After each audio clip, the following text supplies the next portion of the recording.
Grace and peace. Welcome to Judah's Roy Domestic Violence Awareness Initiative YouTube channel. I'm your host, Apostle Cheryl. Listen, before we get started, you know what I'm about to say. Check down here. Make sure you subscribe if you've not done so already. Then click that bell for notifications so that you're notified every time we upload a new video. We upload a new video every Sunday evening at 4 p.m. Central Standard Time. Now, thank you for taking the time to do that. Well, this is segment three of a three-segment series. Segment one was Manipulation 101. Manipulation 101. And we talked about 9 tactics that are used when someone is manipulating. Segment two asked the question, are you being manipulated? Are you being manipulated? And we talked about some indicators that that might be the case. This segment three, will examine protecting yourself from manipulation. So let's get started. Okay. First of all, why do people engage in manipulative behaviors? Now, some experts will say that we all do to an extent, but what we're talking about in this series is the over the top kind of manipulation that occurs in abusive and toxic and unhealthy relationships. Okay. So why do people act like this? Why do people fall back to manipulative tactics, right? When they're dealing with others, and especially others that they say that they care about. Well, sometimes they engage in them and they don't even realize that what they're doing is manipulative. Now, we're not making an excuse for them, okay? Because manipulative behavior, you know, over the top, very pervasive in a relationship is detrimental to whoever the target is. And so we're certainly not encouraging that you continue to engage in that, or that you remain in a situation in which that is the case.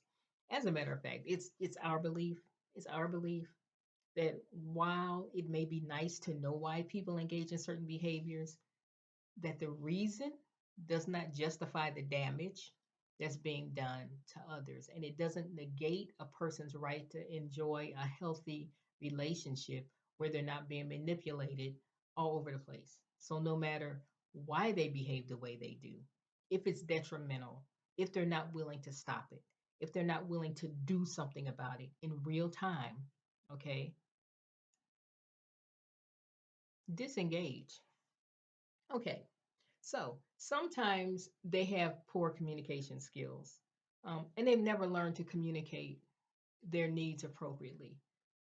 And an underpinning to this can be if they grew up in an environment where their needs weren't met. Certainly, their basic needs for safety and security and food security, emotional support and security and encouragement.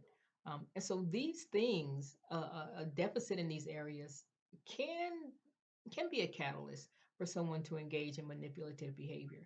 Um, if they've come to believe that this is the only way that their needs can be met, is if they um,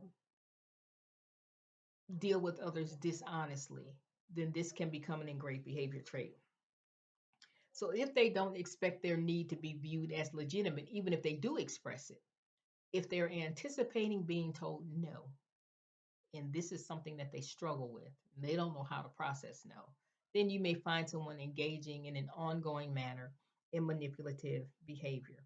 And then sometimes they know exactly what they're doing. And the goal is to get the target to view themselves or that relationship or even the world in a way that the manipulator wants them to in order to get their needs met. Sometimes people are raised in a household where everybody's manipulative. The mama's manipulative, the father's manipulative. No one deals with each other honestly. It's always about subterfuge and trickery and manipulation. And so these are some of the reasons that this may occur. Um, but again, none of them are an excuse for us to remain in a situation in which we are being manipulated all the time. Okay. Now, this video is going to focus on how you can protect yourself. There are three things that I want you to take away from this video about protecting yourself from manipulation. Number one, be mindful of how you feel when interacting with this individual or with this group of people or in this setting or in these circumstances, okay? Resist the urge to dismiss what you are feeling. Don't do that. Don't undermine it. Don't accuse yourself of being judgmental. Don't accuse yourself of not extending grace to others. Don't do that. Don't override that gut feeling that something is off, okay? So resist the urge to dismiss what you are feeling. Don't denigrate yourself for feeling it, okay? Explore away from this individual or out of this particular setting. Get away from it and explore internally. What am I actually responding to? What is it that I am responding to subconsciously that I've not acknowledged in a conscious way? Okay, that's important. If you're interacting with someone and you've expressed a concern and you've expressed it appropriately, you're not screaming or yelling, you didn't talk about their mother or anything like that. You had a perfectly calm demeanor, you expressed in a thoughtful manner, in a respectful manner, what your concerns were. And somehow it reels out of control and it turns into this verbal sparring match. And now it's an argument. And your needs and your wants have been completely dismissed. And you are now accused of ruining the day, ruining the date, ruining the occasion. Then you're being manipulated and your needs will never get addressed as long as this person is able to do that. So if this is what your experience is, then you are in fact being manipulated, okay? And then the third thing is set and respect the boundaries that you set. Set healthy boundaries and then you respect them first.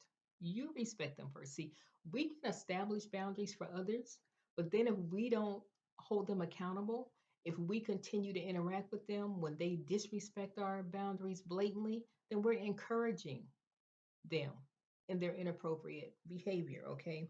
And so you have to insist that others respect your boundaries, but it begins with you respecting the boundaries that you've set, which means that if we're talking about myself, then I'm not tolerating and I'm not making any exceptions about who gets to disrespect my boundaries. Nobody gets to disrespect them and continue to engage with me, okay? And so that needs to be the goal. So we've talked about why people behave this way, and I want to encourage you to consider this. While it may be tempting to get all the details about why a person is manipulative, it does not excuse what they're doing and it doesn't excuse the impact on you and others that they are interacting with, okay? And so guard against making the why an excuse for the behavior to continue unchecked. How do we say you can protect yourself? Be mindful of how you feel. Okay, be mindful of how you're feeling around this person. Are you feeling anxious? Are you feeling sad? Are you feeling useless? Are you feeling incompetent? Are you second guessing yourself? Okay, get away from them momentarily and ask yourself, what am I responding to? What are they saying to me? How are they interacting with me that I'm walking away with this feeling of inadequacy? I'm walking away with this feeling that I am the problem. Remain focused on the original topic. We've got to be able to recognize if our needs not being met, if our concern is not being addressed, if it's being swept under the rug, if it's not deemed as important. Okay, so you want to pay attention when you express your concerns. Is your concern ever addressed? And if it is addressed, is it only lip service? Does the behavior follow that would indicate that change is occurring? And then we must set healthy boundaries. We have to set healthy boundaries. And listen, We have to respect the boundaries that we set. If we don't respect our own boundaries, others won't respect them either. And when we set a boundary, we really only set a boundary if we adhere to the boundary.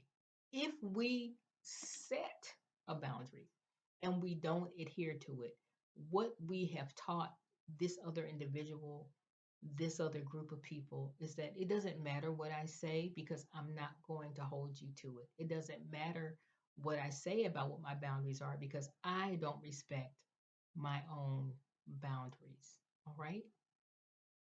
We've been talking about protecting yourself from manipulation. Make sure you go back and watch segment 1, which was Manipulation 101, where we talk about 9 tactics that are frequently used. And then make sure you view segment 2, Are You Being Manipulated? This is Apostle Cheryl with Judas Roy Domestic Violence Awareness Initiative. You can read down here in the description box for ways that you can partner with us to put an end to domestic violence, to stop it. Did you know that in 2017, the United Nations declared domestic violence a global pandemic? It's a pandemic all over the world, okay? So look in the description box for ways that you can partner with us, that you can lend your voice to ours and help us in our quest to end domestic violence. And in the meantime, you be safe out there. Blessings to you.